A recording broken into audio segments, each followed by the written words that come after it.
Hello students, welcome to आशाएं classes. बच्चों, आज पढ़ने वाले हैं एलसीआर सर्किट। एलसीआर सर्किट ये क्या है जी? बहुत इंपॉर्टेंट। एग्जाम में एलसीआर की इंपॉर्टेंस बहुत हाई लेवल की है। हम इस वीडियो में जानेंगे एलसीआर क्या है, ठीक, साथ साथ सीखेंगे रेजोनेंस क्या है। एलसीआर पे बात करेंगे, साथ साथ सिखाऊंगा रेजोनेंस क्या है। चलिए जल्दी से सीखते हैं एलसीआर क्या है। चलिए मेरे साथ। आप एलसीआर सर्किट में होता क्या है? होता है कैपेसिटेंस। बहुत अच्छी बात है। कैपेसिटेंस होता है, एल इंडक्टर होता है, आर रेजिस्टेंस होता है। ये तो बहुत सिंपल सी बात है। चलो एलसीआर सर्किट में और बातें क्या हैं जानने की। जब आप एलसीआर सर्किट पढ़ रहे हो, ध्यान से सुनना है, ध्यान से सुनना है। सबसे फर्स्ट पॉइंट हमें याद रखना है, करंट ऐसे है, करंट ऐसे है तो ईएमएफ भी ऐसे है अगर ये रेजिस्टेंस है। अगर ये रेजिस्टेंस है बच्चों तो फेजर डायग्राम ऐसा बनेगा।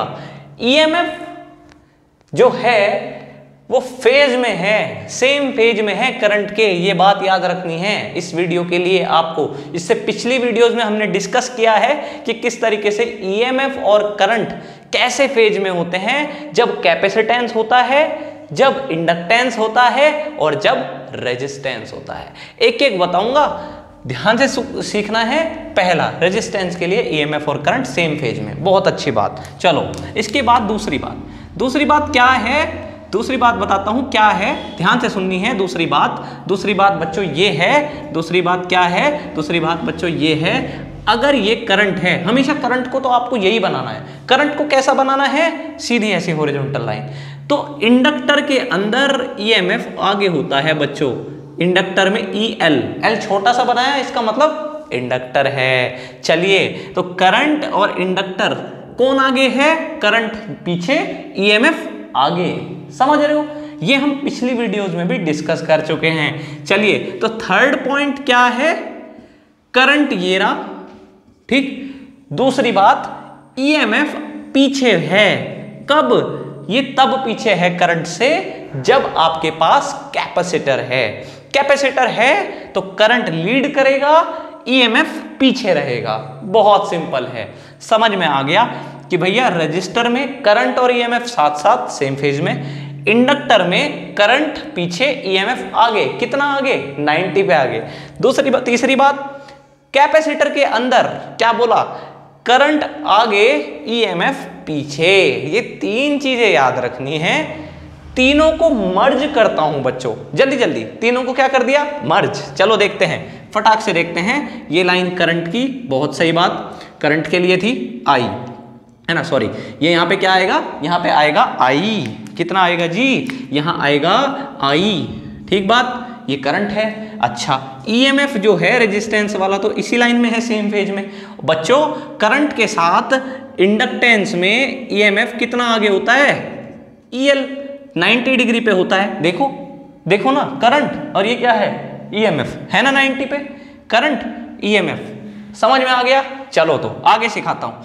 आगे मैं क्या बोल रहा हूं कि जी कैपेसिटर के लिए क्या? कैपेसिटर के लिए बच्चों ऐसे ईसी। क्यों? देखो करंट ये रहा, ये तो था करंट, है ना, और ये क्या है? ईएमएफ। तो ये रहा फॉर कैपेसिटर। तीनों को कंबाइन कर दिया है। तीनों को क्या कर दिया है? कंबाइन। अब क्या करें? ईएल और ईसी एक ही लाइन में है। ईएल और ईसी किस लाइन में है? एक ही लाइन में। कैसे करें सोल्व? ऊपर 50 नीचे 10, तो किधर आएगी वैल्यू नई वाली? 50 माइनस 10 यानी कि 40। किधर आएगी? ऊपर के नीचे। ऊपर 50 है तो रिजल्टेंट कौन सी वैल्यू बड़ी है? ऊपर वाली। तो कहां आएगा रिजल्ट? ऊपर की तरफ आएगा। समझ रहे हो? मतलब ईएल, अगर जो मैंने बोला ईएल जो ईएमएफ है इंडक्टर में वो ज्यादा है और ईसी कम है, तो रिजल्टेंट बच्चों इस डायरेक्शन में बनेगा। और क्या बनेगा? EL minus EC. क्या बनेगा? EL minus EC. समझ गए? अच्छा भाई, ईएल ऊपर ईसी नीचे, तो इनका रिजल्टेंट कैसे बनेगा? EL minus EC. ईएल बड़ा है तो इसलिए ऊपर को। बहुत अच्छी बात। तो ईएल तो ये आया हमारा इतना। अच्छा बेटा, अब एक बात बताओ, ईएल माइनस ईसी और ईआर कैसे हैं एक दूसरे के? ईएल माइनस ईसी और ईआर, ईआर ये है और ईएल माइनस ईसी ऐसे है।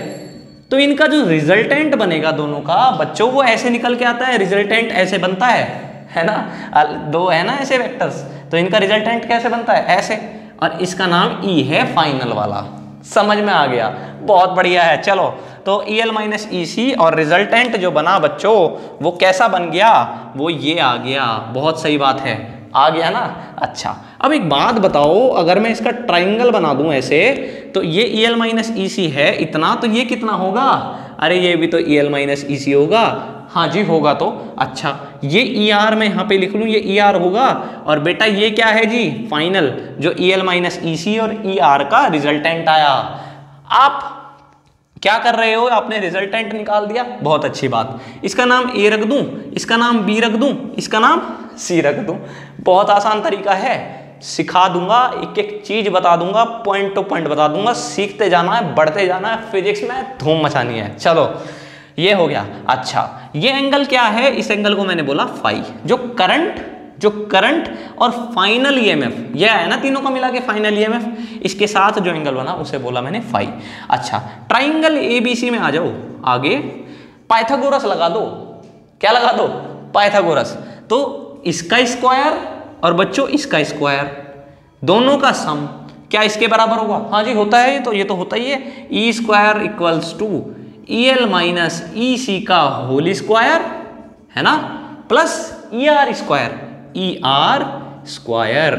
बहुत अच्छी बात। चलो और क्या सीखना है, और रिजल्ट हमें क्या क्या पता होने चाहिए, ध्यान से देखना है, ध्यान से देखना है क्या कि जी EL की वैल्यू क्या होती है, IXL। भाई V बराबर क्या होता है, IR। EL बराबर क्या, voltage across inductor, I into R। R तो होता नहीं, इसमें क्या होता है, XL, ये लिख दिया है ना। सिमिलरली EC जो EMF होता है कैपेसिटर के अंदर, V बराबर IR, कितना होगा, R नहीं होता है इसमें भी, इसमें XC होता है, इसको रिएक्टेंस बोलते हैं, पिछली वीडियो में सीखा है। ठीक है चलो तो आगे बढ़ाएंगे। तो बेटे क्या करेंगे बताओ, E इक्वल, ये E है तो फाइनल क्या बनेगा, I। तो एक बात याद रखो बेटा, एक बात याद रखो, जब आप तीनों का रेजिस्टेंस जैसी कोई वैल्यू लेनी हो, तीनों की मिला के कोई रेजिस्टेंस बनता है, उसको रेजिस्टेंस नहीं बोलते, उसे बोल देते हैं इम्पीडेंस। क्या बोल देते हैं, इम्पीडेंस। जेड से डिनोट करते हैं, किससे डिनोट करते हैं, जेड से। तो एक बात बताओ, इस EMF के लिए E बराबर IR, R तो लिखूंगा नहीं, क्या लिखूंगा, मैं लिखूंगा जेड। कौन करता है काम यहाँ इसका, तीनों का रेजिस्टेंस की तरह से, ये तीनों का EMF आया ना, तो इसमें रेजिस्टेंस जो लूं तीनों का कंबाइन, उसे रेजिस्टेंस ना बोल के मैं बोल रहा हूं उसे इंपीडेंस बोल दो। तो यहां पे क्या लिख दूंगा मैं, IZ का स्क्वायर। बहुत अच्छी बात। EL की वैल्यू वो लिखी, वो रही क्या है, IXL, यहां क्या है, IXC का स्क्वायर, और यहां क्या है बच्चों, I इंटू R का स्क्वायर। बहुत अच्छी बात। चलो अब क्या करना है, I स्क्वायर Z स्क्वायर, ठीक है। इसमें से बच्चों क्या मैं इसको ऐसे लिख सकता हूं, ध्यान से देखना है, ध्यान से देखना है, IXL माइनस XC का पूरे का स्क्वायर। हाँ जी लिख सकते हैं, बिल्कुल लिख सकते हैं। तो अच्छा, और यहाँ क्या लिख सकते हैं, I स्क्वायर R स्क्वायर। इतनी बात तो क्लियर हो गई, हाँ जी हो गई, ये तो क्लियर कुछ भी नहीं था। अब क्या करना है, अब क्या करना है, अब इस वैल्यू को आगे बढ़ाना है कैसे। चलो एक बात बताओ, यहाँ I स्क्वायर है ना, यहाँ I स्क्वायर है ना, देखो मैं बताता हूँ नेक्स्ट लाइन में आपको कैसे, देखते हैं। भाई देखो बच्चों, I square Z square, Z is impedance, Z क्या है, इम्पीडेंस। चलो जी, ये I स्क्वायर हो गया, I square XL minus XC का whole square plus I square R square. ये तो बहुत आसान सी बात है, ठीक है। कैलकुलेशन कर रहे हैं तो कर देंगे ना, किस बात से डरना है। फिजिक्स बहुत आसान और सिंपल सब्जेक्ट है, कॉन्सेप्ट सीखते जाओ, फॉर्मूले बनाते जाओ और करते जाओ, ठीक। चलो यहाँ से क्या कॉमन निकाल लूँ, अरे I स्क्वायर Z स्क्वायर, दोनों में I square common, XL minus XC का whole square plus R square. बहुत अच्छी बात। अब यहाँ से मैंने I स्क्वायर कॉमन निकाल लिया है ना, ठीक है। दोनों I स्क्वायर कॉमन निकाल लिया, I स्क्वायर से I स्क्वायर कैंसिल, तो Z बराबर क्या आ गया, जो इम्पीडेंस आया वो क्या, ये आ गया रूट में एक्सएल माइनस एक्ससी का whole square plus R square. खत्म। क्या सीखा? सीखा इंपीडेंस कितना होता है एलसीआर सर्किट का, तीनों का कंबाइन रेजिस्टेंस कितना होता है, ये होता है Z equals to under root XL minus XC का स्क्वायर प्लस आर स्क्वायर। हाँ, याद हो गया, याद करना है, ठीक, याद हो गया ना। यही सब में ज्यादातर यूज होने वाला है, इंपीडेंस आ गया। अच्छा, करंट इन एलसीआर सर्किट निकालें तो क्या होगा, V equals to I R, I equals to V upon R. तो यहाँ V क्या है, E, R क्या है यहाँ Z, R क्या है Z। अरे ये तो निकाल रखा है, ये तो कर रहा है R का काम, रख दिया। तो E इक्वल्स E अपॉन, हाँ जी, कितना, एक्सएल माइनस एक्ससी का whole square plus R square. Very important, very important. Current कितना बनता है एलसीआर सर्किट में, I equals to E upon under root XL minus XC का whole square plus R square. समझ में आ रहा है ना बच्चों? बहुत अच्छा टॉपिक है, बहुत इंपॉर्टेंट है, सीखते जा रहे हैं। चलिए अब क्या करें, अब कुछ और बातों पे डिस्कस करते हैं। वो बात क्या है सीखें, चलो दिखाऊंगा ना। अगर मैं बात करूं इस ट्रायंगल की अगर मैं बात करूं तो क्या मैं ट्रायंगल ABC में tan फाई लगा दूं? हाँ लगा दो ना, tan फाई लगाओ बच्चों। तो tan फाई इक्वल्स टू, बोलना जरा, इस ट्राइंगल में परपेंडिकुलर क्या है, EL माइनस EC है। बेस क्या है, perpendicular upon base, EL minus EC upon ER, EL minus EC upon ER। अजी ये तो कुछ भी नहीं है, क्या है ये तो बहुत जल्दी जल्दी कर देंगे खत्म, फिजिक्स को तो निपटाना है अच्छे से, बिल्कुल कुछ नहीं है। चलो tan फाई, EL को क्या लिख सकते हो, IXL, भाई V इक्वल्स टू IR होता है ना, ऐसे ही इंडक्टर में IXL, IXR का काम कौन कर रहा है, यहाँ XL करता है, बहुत अच्छी बात। यहाँ EC IR होता है, IXC होता है, ER यानी कि IR, ठीक है, सिंपल सी बात। I कॉमन निकाल दिया तो XL minus XC upon R equals to किसके आ गया, tan फाई के इक्वल आ गया। ये भी एक रिजल्ट बन गया बच्चों, हाँ जी, एलसीआर सर्किट में एक और रिजल्ट तैयार कर दिया। अब क्या करना है, अब देखते हैं आगे क्या करना है। चलिए मैं आपको बताता हूं किस तरीके से आगे की चीज हमें डिस्कस करनी है। देखो tan फाई इक्वल्स टू क्या होता है, XL minus XC upon R, ठीक। अच्छा, इसमें कुछ वैल्यूज रख के देखते हैं क्या रिजल्ट बनता है, कुछ कंडीशंस बनाते हैं बच्चों। चलो सिखाता हूं कैसे।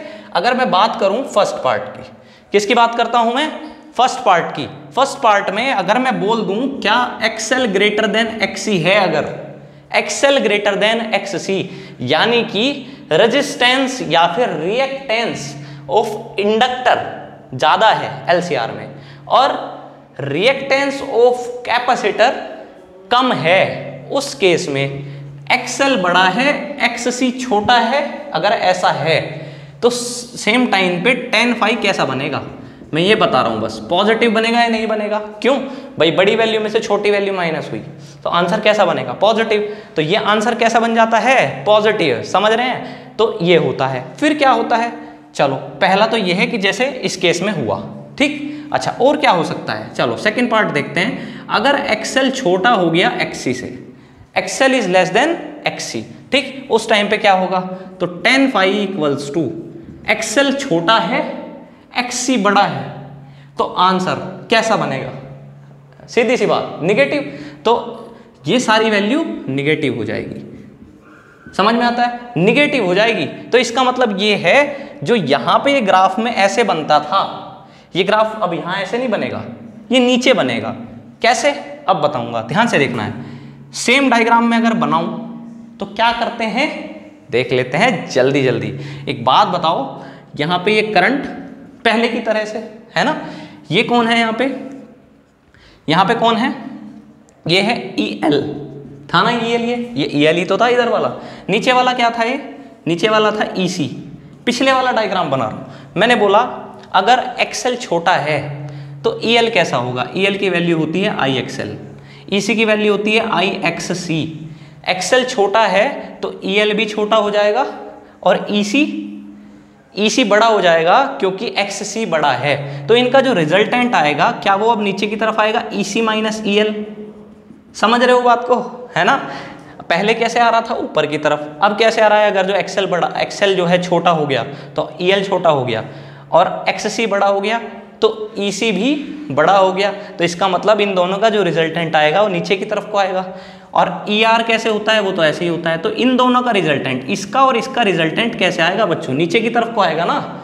ये E आया और ये एंगल फाई आया, यही तो बता रहा हूँ मैं, ये निगेटिव आ जाता है। खत्म, समझ गए अच्छे से। चलो अब तीसरा पार्ट सीखते हैं और उसको हमें अलग से भी डिस्कस करना है रेजोनेंस कंडीशन में। चलो जी, तीसरा पार्ट बताता हूँ क्या है। If XL equals to XC हो जाए, XL इक्वल्स टू क्या हो जाए, very very important, this point should be remembered always, ठीक है, ये पॉइंट आपको याद रखना है। इफ XL इक्वल्स टू हो जाए XC के, तो क्या होगा देखते हैं। चलिए, अगर XL इक्वल्स टू XC के हो जाए, इस इक्वेशन पे आ जाओ, आ गए, ये करंट की इक्वेशन है, तो XL में से XC माइनस हो रहा है और XL इक्वल्स टू किसके है, XC के, तो ये सारा पार्ट जीरो हो जाएगा, XL माइनस XL हो जाएगा, ठीक है ना, XC की जगह भी XL आ जाएगा, ये सारा हट गया, तो E अपॉन R रह गया। तो ये तो ऐसे बिहेव करेगा जैसे ये LCR ना होके सिर्फ क्या हो, इसमें सिर्फ रेजिस्टेंस लगा हुआ हो। क्यों, क्योंकि ये तो हट गया इसमें से सारा पार्ट, ये LCR होता था, ये सारा पार्ट हट गया, तो सिर्फ RR रह गया ना। तो ये कैसा बन गया ये हमारा, ये सर्किट सिर्फ रेजिस्टिव रह गया, सिर्फ रेजिस्टिव रह गया, नहीं रह गया, तो यहाँ पे रेजिस्टिव रह गया। और रेजिस्टेंस हो अगर खाली, तो आपने देखा है करंट और EMF सेम फेज में आ जाते हैं, करंट और EMF सेम फेज में आ जाते हैं, समझ पाए हो। चलो, तो इसका मतलब ये हुआ करंट भी ऐसे और EMF भी ऐसे, कितना एंगल हो जाएगा, जीरो। देख लो ना, XL माइनस XC, XL अगर XC के इक्वल है बच्चों, तो ये इसमें से इसे माइनस करो, सेम वैल्यू है, तो सारा क्या आ जाएगा, जीरो। तो tan phi इक्वल्स टू क्या आएगा, जीरो, और जीरो तब आएगा जब फाई कितना हो, tan phi जीरो कब आएगा, जब फाई जीरो हो। फाई किसके बीच का एंगल है, खुद बताओ ना देख के, करंट और रिजल्टेंट EMF इनके बीच का, ये जीरो है, तो यानी कि I और E एक साथ पढ़ेंगे, है ना। और इसे ही तो बोल रहा हूँ मैं, इसी चीज को तो बोल रहा हूँ कि XL अगर XC के बराबर है तो I और E सेम फेज में आ जाएंगे। तो इस वीडियो में हमने जाना कि LCR सर्किट क्या है, करंट कितना होता है, इम्पीडेंस कितना होता है, साथ ही साथ कैसे एंगल्स का डिफरेंस आता है करंट और EMF में, पॉजिटिव वैल्यू कब आएगी, निगेटिव वैल्यू कब आएगी करंट और EMF के बीच का जो एंगल है, और दोनों सेम फेज में कब आएंगे। इस वीडियो में हमने ये डिस्कस किया, very important video for exams, ठीक, 3 मार्क्स में इससे रिलेटेड क्वेश्चन आता है। जब तक आपको इसका कॉन्सेप्ट क्लियर नहीं है तो आप कोई भी क्वेश्चन सॉल्व नहीं कर सकते। तो मिलते हैं अगली वीडियो में इससे रिलेटेड क्वेश्चंस के लिए, और तो मिलते हैं अगली वीडियो में इससे रिलेटेड क्वेश्चंस को करने के लिए। तो तब तक के लिए रेडी हो जाइए। LCR सर्किट को बहुत अच्छे से समझा दिया, सीख लिया, जान लिया, पहचान लिया। अब अगले वीडियो में बात करेंगे इससे रिलेटेड क्वेश्चंस पे। खत्म करते हैं जल्दी जल्दी फिजिक्स के कॉन्सेप्ट को बहुत अच्छे से।